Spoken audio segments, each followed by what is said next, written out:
साथियों, आपको पुस्तक जन्म शताब्दी पुस्तकमाला 61 दुर्गति और सदगति का कारण हम स्वयं, प्रवचन श्री राम शर्मा आचार्य, पृष्ठ 22 से पढ़कर सुनाते हैं। पिछले वीडियो के क्रम में देवत्व का स्वरूप, आइए सुनते हैं।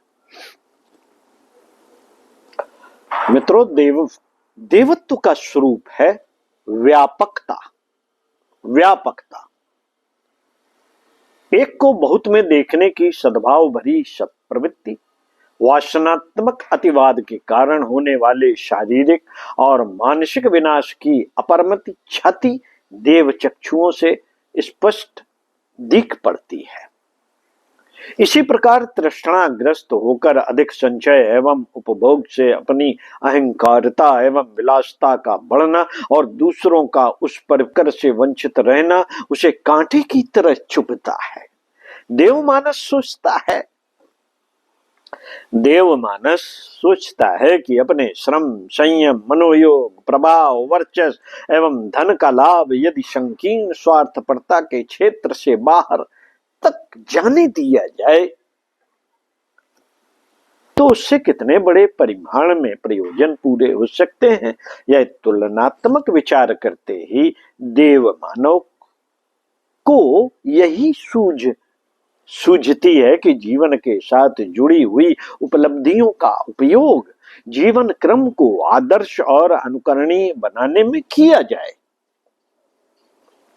शरीर और परिवार के लिए सुविधाएं संचित करते रहने की लोभ मोह ग्रसित क्षुद्रता से ऊपर उठा जाए और क्षमताओं तथा संपदाओं के रूप में जो कुछ उपलब्ध है उसे व्यापक क्षेत्र में सब प्रवृत्तियां बढ़ाने में लगाया जाए। देव मान्यता यही है। देवत्व इसी स्तर की गतिविधियां अपनाने को उत्कंठित रहता है। ऐसे चिंतन में ही उसे रस आता है और ऐसे कर्तव्य में ही उसे संतोष मिलता है। असुरत्व और देवत्व में निरंतर संघर्ष इसलिए होता रहा है कि जीवन संपदा पर अधिकार जमाने के लिए दोनों की प्रबल चेष्टा रहती है। देवत्व की मांग यह है कि दिव्य जीवन जिया जाए, अपने आचरण अनुकरणीय रहे। असुरता तात्कालिक वासना और तृष्णा की तृप्ति चाहती है। अधिकाधिक इंद्रिय उपभोग की वासनात्मक लिप्सा हर घड़ी छाई रहती है। उसी की उदोड़ बुनका ताना बाना चलता रहता है। तरह तरह के व्यंजन, काम क्रीड़ा के प्रयोग एवं दृश्य, श्रव्य, स्पर्श जन्य विलास प्रयोजन कैसे पूरे हों, इसके सपने सजोए और घरौंदे बनाए जाते हैं। इससे थोड़ी फुर्सत मिलती है तो धन कमाने, अमीरी का दर्प दिखाने वाले ठाट बाट बढ़ाने के लिए प्रयत्न चल पड़ते हैं। जीवन संपदा इन्हीं लोभ और मोह के वासना तृष्णा के प्रयोजनों में खर्च हो जाए। यह असुरता की परधि और प्रेरणा। देवत्व ऐसी क्षुद्रता की बाल क्रीड़ा में सीमाबद्ध नहीं रहना चाहता। उसे बड़े प्रयोजन पूरे करने की आकांक्षा बेचैन किए रहती है। यही अंतर्द्वंद देवासुर संग्राम है जो प्रत्येक विचार और प्रत्येक कार्य में अपने अपने पक्ष समर्थन में निरत रहते हैं। भोजन करते समय यह खींचतान देखी जा सकती है। एक और स्वादिष्ट किंतु गरिष्ठ हानिकारक पदार्थ और दूसरी ओर कम स्वाद किंतु सात्विक पदार्थ सामने होते हैं। दोनों ही थाली में सामने रखे हैं। किसे ग्रहण किया जाए, किसे छोड़ा जाए, इसमें भीतर अंतर द्वंद चलता है। यही देवासुर संग्राम है। जिस पक्ष की प्रबलता होगी उसी की बात चलेगी। जो दुर्बल होगा वह कल्पना जल्पना करता रह जाएगा।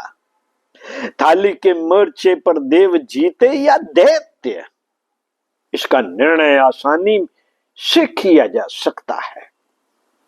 धनोपार्जन में नीत अनीत, कर्म में श्रमशीलता और आलस्य प्रमाद की, चिंतन में विकारी एवं आदर्शवादी विचारों की, उपयोग में संयम असंयम की, आचरण में आदर्शवादिता एवं भ्रष्टता की, दर्शन में आस्तिकता नास्तिकता की, आकांक्षाएं हर घड़ी हर क्षण मल्ल युद्ध करते हैं। यही देवासुर संग्राम है। परस्पर विरोधी दिशा में चल रही खींचतान में से कब किसकी विजय हुई, यह आत्मनिरीक्षण यदि सतर्कता पूर्वक जारी रखा जाए तो स्पष्ट हो जाएगा कि अंतर्द्वंद के महाभारत में किस पक्ष की सेना हारती और किसकी जीतती है। व्यक्तिगत जीवन की विचारणा एवं क्रियाशीलता के क्षेत्र से आगे बढ़कर परिवार, समाज, राष्ट्र, विश्व के व्यापक क्षेत्र में भी देवासुर संग्राम चलता है। गर्म युद्ध और शीत युद्ध के मोर्चे हर क्षेत्र में गढ़े होते हैं। इन्हें मूर्ख दर्शक की तरह तो कोई जीवित मृतक ही देखते रह सकता है। जीवंत चेतना को किसी का पक्षधर बनना पड़ता है तो नीति का पोषण नहीं करता। जो नीति का पोषण नहीं करता वह परोक्ष रूप से अनीति का समर्थक है। इस प्रकार हर व्यक्ति अपने हर चिंतन एवं कर्म में प्रकारांतर से देवता एवं असुरों की सेना का सैनिक एवं समर्थक बनकर दोनों में से किसी न किसी को सफल एवं असफल बनाने का प्रयत्न कर रहा होता है। देवासुर संग्राम मल्ल युद्ध की तरह अथवा तीर तलवारों से तो कभी कभी ही देखने में आता है, पर वह सत प्रवृत्तियों में टकराव की तरह सर्वत्र होता रहता है। पुराणों में इसी सूक्ष्म स्थिति को विभिन्न कथानकों के रूप में चित्रित किया है। देवताओं और असुरों के नाम की तथा घटनाक्रमों की भिन्नता के रूप में व्यापक क्षेत्र में फैली हुई प्रवृत्तियों के बीच होते रहने वाले संघर्ष की ही चर्चा है। लोक प्रवाह में आसुरी तत्वों का बाहुल्य रहने से बहुत मोर्चों पर दैत्य ही जीतता है। देवत्व दुर्बल पड़ता और हारता है, पर वह जीत हार अस्वाभाविक है। पर यह जीत हार अस्वाभाविक है। आत्मचेतना का ईश्वरीय अंश मूलतः अति समर्थ है। सत्य में हजार हाथियों के बराबर बल बताया जाता रहा है। सामान्य विवेक सहज ही देवत्व का पक्षधर होता है। चोरों के झुंड से पूछा जाए कि चोरी अच्छी होती है या ईमानदारी, तो उनमें से प्रत्येक ईमानदारी के पक्ष में ही अपना मत देगा। वह ईमानदार दुकानदार से सौदा खरीदता, ईमानदार नौकर तलाश करता है और ईमानदारी से ही व्यवहार करने का इच्छुक रहता है। चोर होते हुए भी ईमानदारी का यह सहज सरल समर्थन बताता है कि देव पक्ष कितना प्रबल है। जो विपक्षी के मुंह से भी अपना समर्थन करा लेता है, व्यभिचारी भी अपनी पत्नी या बेटी को उस मार्ग पर नहीं चलने देना चाहता। अपने घर में सदाचारियों को ही प्रवेश देता है। स्वयं व्यभिचारत व्यक्ति भी जब सदाचार का समर्थन करता है तो स्पष्ट हो जाता है कि शक्ति किसकी प्रबल है। सारा संसार व्यवहारतः असत्यवादी हो जाए तो भी बिना समर्थन का सत्य भी अपनी वरिष्ठता की विजय ध्वजा फहरा रहा होगा और असत्यवादियों के मुंह से भी सत्य की गरिमा गाई जा रही होगी। यह तथ्य बताते हैं कि देवत्व की मूल शक्ति कितनी प्रबल और प्रचंड है।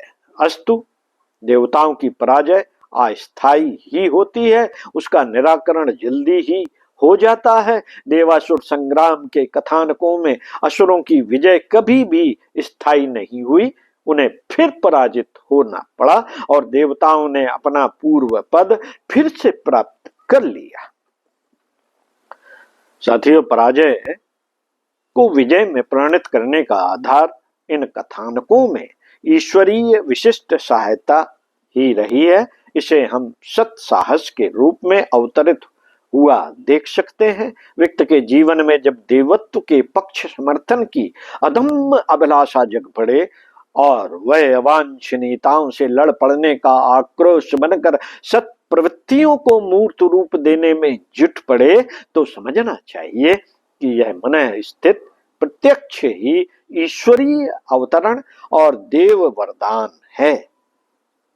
यही बात किसी सत समर्थन में उभरे हुए प्रचंड आंदोलन के संबंध में कही जा सकती है। अपने अपने समय की विकृतियों का निराकरण करने का नेतृत्व श्रेय किन्हीं विशेष व्यक्तियों को ही मिलता है, पर यथार्थ यह है कि लोकमानस में उठती हुई संतुलन की वृत्त के रूप में अवतार सत्ता का दिव्य अवतरण होता है। उसमें नीति के प्रति आग्रह होता है। उसी आधार पर नेतृत्व प्रतिनिधित्व करने वाले व्यक्ति तथा घटनाक्रम दृश्यमान होते हैं। इन्हीं को अवतार की लीला कहा जा सकता है। श्रेय किन्हें मिला, किन्हें नहीं, इससे कुछ अंतर नहीं आता।